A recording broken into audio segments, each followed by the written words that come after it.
They used to spend summers at Bungalow Colonies. They had been at the Mirth Colony in, I think, 1929 and 1930. And then later on, they were at Greenefelder, which was a summering place for the Jewish intelligentsia.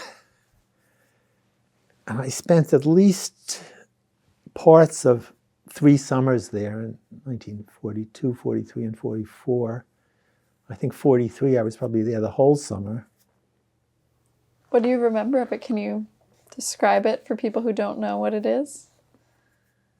Well, it's a bungalow colony where they had, I guess they had various performances at their common hall. I don't remember that. I remember mostly the bungalow itself. And they used to have friends over all the time.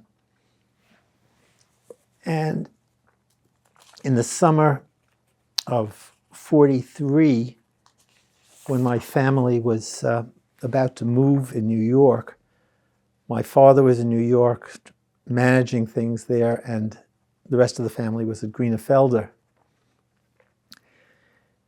And there was a lot of correspondence back and forth, and I have a letter that the various family members wrote to my father, including one from Dovid Pinski. It says, "Dear Henry," and in the process it says, "Did I write about my rest period with Gabriel, which is always a wrestling period.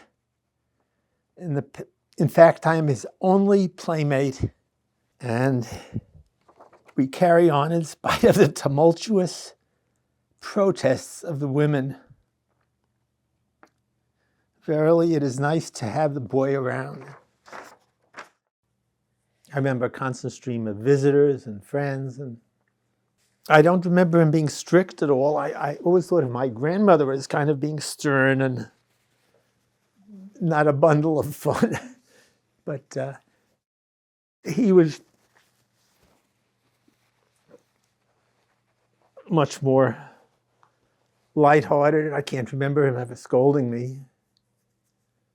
I guess in that summer, surrounded by the women, he was literally my playmate.